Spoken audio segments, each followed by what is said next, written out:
wanted to... Pressures were on Jackson in the months before he died. If anybody could tell me, John Covington could. A veteran Hollywood journalist who knew Jackson personally. So, John, give me some idea of the kind of financial situation Jackson was in. Michael was spending somewhere in the neighborhood of $20 to $30 million more a year than he could afford to spend. That's what an accountant said that had been through Michael Jackson's finances. Was his greatest fear, though, almost psychologically, losing Neverland? He was on the brink of losing Neverland itself, and that was sort of potent to him. Mm-hmm. It meant he was still a star. If he owned Neverland, he was still Michael Jackson. But if he didn't, he was no one. Neverland was his baby, and he was devastated, from what we understand, at the thought of losing Neverland. Because in a way, the other debts are just pieces of paper. Exactly. Neverland was something that he felt was, it appears, that he felt was tied directly to his being. Right. Which possibly is why he agreed to the deal in the first place. For that deal to work, Jackson needed to move to LA to begin rehearsals. Michael Jackson rented a house here at 100 North Carrollwood Drive, Beverly Hills, just above Sunset Boulevard. It was a French chateau-style property, and it had been owned by Sean Connery. It cost $100,000 a month. So who was bankrolling all this? AEG. The boss, Randy Phillips, an unassuming man in a bomber jacket, yet one of the world's biggest entertainment moguls. AEG owned the O2 in London. A matter of days after the tickets went on sale, Randy announced that they were increasing the number of shows. Happy, I'm shaking. He gave an interview about it on a fan's website. You told us on Thursday that you were putting 10 on sale. You'd set aside 30. Correct. It's now 50. What's your reaction? I mean, has this exceeded your expectations? I mean... Beyond I mean, I don't even there isn't an adjective to explain how I feel about how the business has been, how many shows, the demand that was created. He said to me, he said, Randy, how many shows do I have to do in one city? And I said, you know, 50 minimum. How you doing? But it seems that there is some doubt that Michael was on board.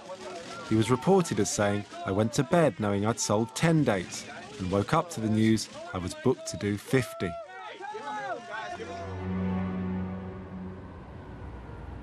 There is someone who previously made his own unsuccessful attempt to get Michael Jackson back on stage. An old friend and business associate of the Jackson family, Terry Harvey. What did he make of the AEG plan?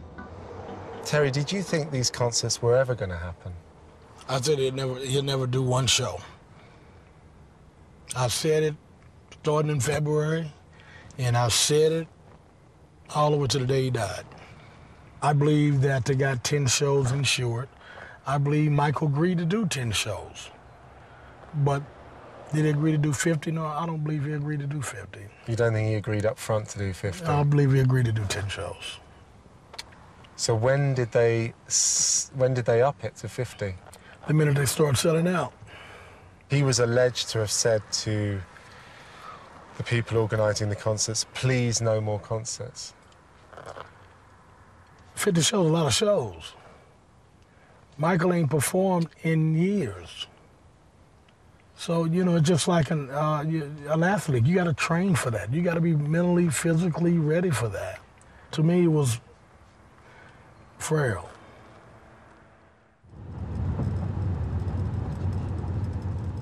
I'd heard that the dancers hired for the shows had all signed 2-year contracts. I wondered if AEG had always planned for more than just 10 concerts. I needed to talk to Robert Baker, who ran the dance studio. Hi there. I'm looking for Robert Baker. Okay. Is he here? I've got a meeting with him. Yes, give him 1 second. Okay, great, thanks. Is that Robert? Yes. Hello, I'm Jack. Nice to meet you. Thanks for talking to me. Great. Well, thank you. It seems as though a number of the dancers had to sign 2-year deals. Right. A 2-year contract. Absolutely. I don't know what that means. Does that mean that they were booked for gigs for 2 years? Right. That the AEG had planned for a 2-year plan with Absolutely. Jackson? Exactly. 4 of our instructors, you know, did wind up booking the tour, and they'd given us notice here at the studio that they would be gone. They wouldn't be teaching for 2 years because of the deal they just signed with Michael. A lot of the dancers now seem to want to speak to the press. They want to talk to the media, but they can't. They've been told that they can't. Well, I mean, they do have a confidentiality agreement, and they have to honor that. Otherwise, you know, their contracts are null and void. AEG have since told me that Michael was on board throughout. In fact, he signed up for 31 shows from the beginning and approved the increase to 50. They say Jackson even expressed interest in doing enough shows to break the Guinness World Record, and that signing up the dancers was just prudent, in case the comeback had a life beyond London. I wanted to find out how Jackson was preparing for the performances. Over the road here is Centre Staging, which is basically a low-key rehearsal studio on the outskirts of LA. It's the place where Jackson was due to start rehearsals for the show on March the 7th. And I want to see if I can get in and see the studio, meet the guy who organised it all, called Johnny Coswell.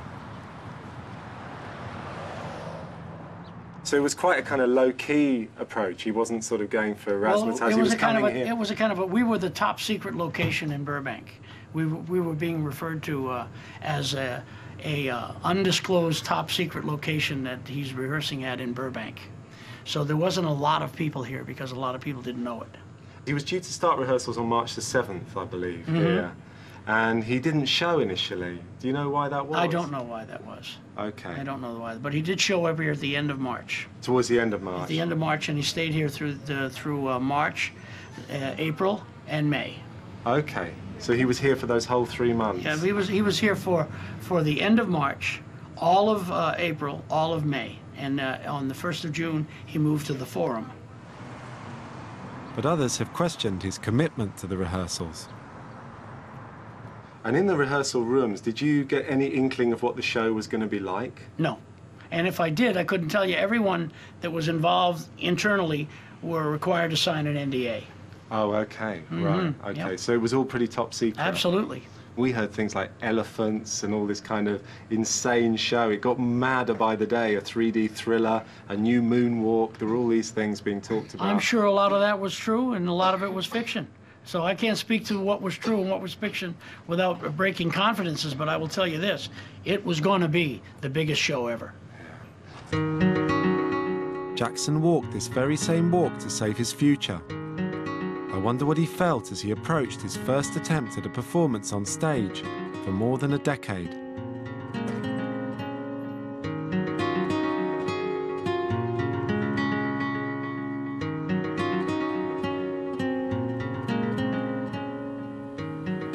It's kind of really ghostly, isn't it?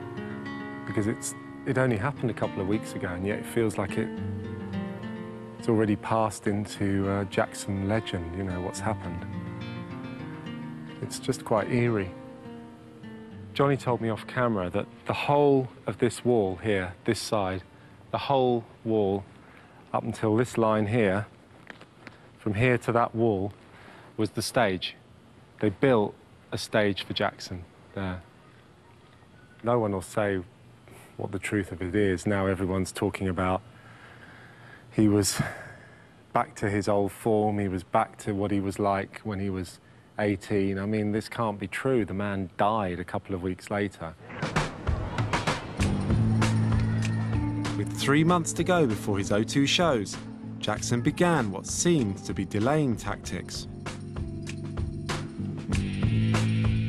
Newspapers reported that he'd requested a choir of equal numbers of black, white, Asian and mixed-race children capable of doing sign language.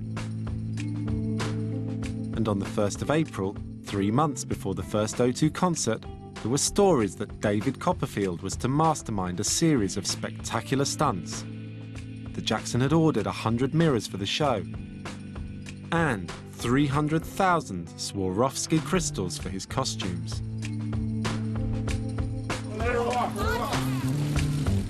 Then another story emerged that was of more concern. How's Michael feeling with the skin cancer? Is he okay? He hasn't skin cancer. Well, that's the report he had. No, he hasn't skin cancer. Was Jackson spinning against his own shows in order to get out of them? 40 days and counting to his first performance in London, but it was still unclear whether he was rehearsing full-time. By day, he was seen sporadically out shopping for toys with his children in LA. But at night, he was cocooned away in his hilltop hideaway. What was actually going on? Michael he was on drugs. He was on prescription meds, and everybody knew it. But nobody wanted to say no. A drug addict got a pattern.